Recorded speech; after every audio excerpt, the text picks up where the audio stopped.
যে এইবাৰ কোকৰাঝাৰত বিজেপিৰ চৰকাৰ হ'ব। আজি সকলোৱে ৰাইজে এই কথা স্পষ্টভাৱে কৈছে। শ্ৰদ্ধা ৰাইজ, 2003 চনত আমি বিটিসি গঠন কৰিছিলো। কিয় গঠন কৰিছিলো?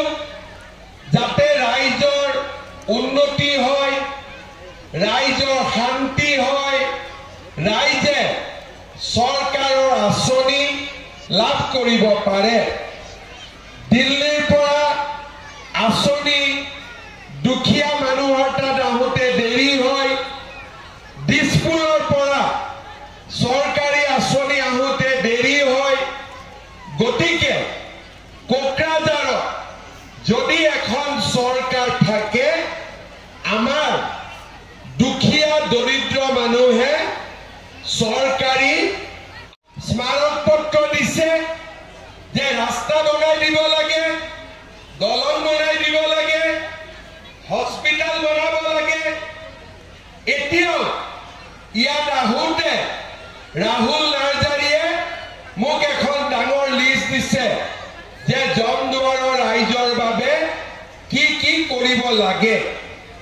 তাৰমানে 22 বছৰে আমি আমাৰ অধিকাৰৰ পৰা বঞ্চিত হৈ থাকিলো। কোনোবাই মাটি নাই পোৱা, কোনোবাই মেৰিট থাকিও চৰকাৰী চাকৰি নাই পোৱা, কোনোবাই লোন পোৱা নাই, কোনোবাই অৰুণোদয় পোৱা নাই, কোনোবাই ঘৰ পোৱা নাই, কোনোবাই লাখপতি বাইদেউৰ আঁচনি পোৱা নাই। মই খবৰ কৰিলো যে আমাৰ বিটিসি ভাল। খবৰ কেনেকুৱা? সবৰে ভাল? মোৰ লগত একেলগে কব, ভাৰত মাতা কি, ভাৰত মাতা কি, বিজেপি, বিজেপি, নৰেন্দ্ৰ মোদী, নৰেন্দ্ৰ মোদী। একদম জনাইছো, সকলোকে মই মোৰ নমস্কাৰ জনাইছো। শ্ৰদ্ধা ৰাইজ, ইলেকশ্যন আহি আছে যে গম পাইছে নে নাই? গম পাইছে নে নাই যে ইলেকশ্যন আহি আছে? গম পাইছে? বিজেপি উঠিব লাগিব নে নালাগিব? বিজেপি উঠিব লাগিব নে নালাগিব? বিজেপি ভোট দিব?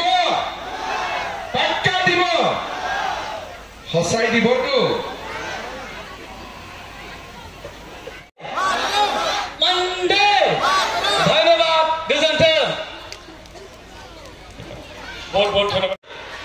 ঠিক আছে, প্ৰথমতে সায়েন্স দিম, কমাৰ্চটো 2 দিন দেৰি কৰি দিম, হ'ব?